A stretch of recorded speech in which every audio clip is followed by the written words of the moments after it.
Subscribe कीजिए हमारा YouTube channel और बेल आइकन को भी प्रेस कीजिए ताकि आप हमारी लेटेस्ट वीडियो से मुस्तफ़ीद हो सकें। आज़ादी से पहले बहावलपुर की रियासत बरतानवी राज का हिस्सा थी, मगर एक आज़ाद रियासत की हैसियत रखती थी और आज़ादी के बाद भी तकरीबन 8 साल तक आज़ाद रियासत ही रही। फिर 14 अक्टूबर 1955 को नवाब ऑफ बहावलपुर सादिक मोहम्मद खान पंजुम ने पाकिस्तान के साथ इल्हाक का ऐलान कर दिया और यूं बहावलपुर की रियासत पाकिस्तान का हिस्सा बन गई। ये रियासत अब पंजाब का हिस्सा है। इस रियासत का कुल रकबा 45,911 मुरबा किलोमीटर था और 1941 की मरदमशुमारी के मुताबिक बहावलपुर की कुल आबादी 13,41,209 अफराद थी। बहावलपुर की सल्तनत की बुनियाद नवाब सादिक मोहम्मद खान अब्बासी अव्वल ने सन 1727 को रखी। 22 फरवरी 1833 को तीसरे अब्बासी नवाब ने अंग्रेज़ों के साथ मुआहदा किया, जिसके मुताबिक बहावलपुर को बरतानवी हिंद की एक आज़ाद रियासत तस्लीम कर लिया गया।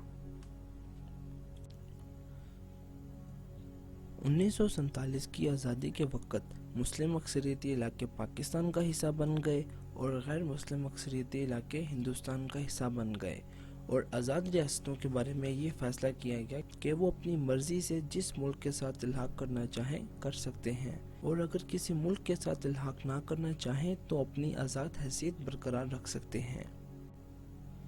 बहावलपुर ने आज़ादी के बाद अपनी आज़ाद हैसियत को बरकरार रखा और फिलफौर किसी भी मुल्क के साथ इल्हाक का फैसला ना किया, मगर बज़ाहिर ये नज़र आ रहा था कि बहावलपुर पाकिस्तान से इल्हाक कर लेगा। इसकी वजह यह थी कि बहावलपुर में मुस्लिम अक्सरियत बहुत ज़्यादा थी और बहावलपुर की रियासत ने आज़ादी के बाद बनने वाले दीमक ज़दा मुल्क पाकिस्तान की बहुत माली मदद भी की। बहावलपुर की रियासत के शुमाल में दरिया सतलुज, मशरिक में हमाला के पहाड़, जनूब में दहली और दरिया जमुना और मगरिब में ज़िला सिसरा वाक़या था। बहावलपुर के अब्बासी ख़ानदान का ताल्लुक़ अब्बासी खुलफा के ख़ानदान से था। ये ख़ानदान 17वीं सदी के वस्त में बहावलपुर में आया और बहावलपुर में राज करती हुई दुर्रानी सल्तनत के ज़वाल के बाद अब्बासी ख़ानदान ने रियासत की हुक्मरानी संभाल ली। आज़ादी से पहले बहावलपुर के मुसलमानों ने मुस्लिम लीग के क़याम पाकिस्तान के मौक़िफ़ की बहुत हिमायत की और 1947 में आज़ादी के बाद बहावलपुर के बहुत सारे हिंदू और सिख हिंदुस्तान हिजरत कर गए और बहुत सारे मुस्लिम मुहाजिर जो कि हिंदुस्तान को छोड़कर आए थे वो बहावलपुर में पनाह गज़ीर हुए।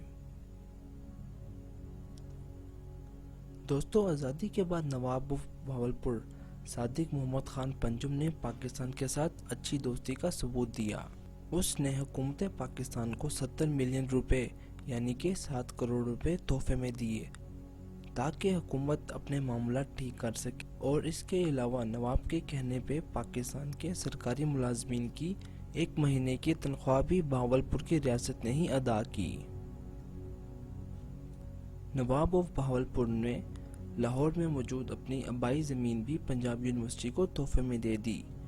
इसके अलावा किंग एडवर्ड मेडिकल यूनिवर्सिटी का बहावलपुर वार्ड और एचिसन कॉलेज की मस्जिद भी नवाब सादिक मोहम्मद खान पंजुम की तरफ से तोहफे में दी गई। दोस्तों, आज़ादी के वक़्त बहावलपुर की रियासत ने अपनी अलग हैसियत बरकरार रखी। फिर 1955 में नवाब ऑफ बहावलपुर ने पाकिस्तान के साथ इल्हाक का ऐलान कर दिया और इस तरह बहावलपुर वो पहली आज़ाद रियासत बन गई जिसने पाकिस्तान से इल्हाक किया। इसके बाद आहिस्ता आहिस्ता बाकी रियासतों ने भी पाकिस्तान से इल्हाक का ऐलान किया। दोस्तों, आज़ादी से पहले भी नवाब ऑफ बहावलपुर और कायदे आज़म की दोस्ती बहुत गहरी थी और दोनों के दिल में एक दूसरे का एहतराम बहुत ज़्यादा था। नवाब ऑफ बहावलपुर की पाकिस्तान के साथ मोहब्बत दीदनी थी। उनके दिल में पाकिस्तान के लिए हमेशा से एहतराम देखा गया था। इसी वजह से उन्होंने नए मुल्क की बहुत ज़्यादा माली इमदाद भी की और पाकिस्तानी हुकूमत ने भी नवाब ऑफ बहावलपुर के साथ वफादारी का सबूत दिया और 1953 में इराक के शाह फैसल दोम की हल्फ बर्दारी और उसी साल मलका एलिज़ाबेथ दोम की ताजपोशी में नवाब ऑफ बहावलपुर को बतौर पाकिस्तान सफ़ीर भेजा गया। दोस्तों, देखा जाए तो नवाब ऑफ बहावलपुर की वफादारी का ही नतीजा है कि एक کٹا پھٹا پرسان حال اور خستہ حال ملک آگے چل کر ایک عظیم ایٹمی قوت بن سکا۔ اگر دیکھا جائے تو نواب آف بہاولپور پاکستان کے بہت بڑے محسن ہیں اور تاریخ انہیں ہمیشہ پاکستان کے لیے ان کی خدمات کے طور پہ یاد رکھے گی۔ تو دوستو، اگر آپ کو یہ ویڈیو پسند آئی ہو تو لائک کیجئے اور سبسکرائب کرنا بھی مت بھولیے۔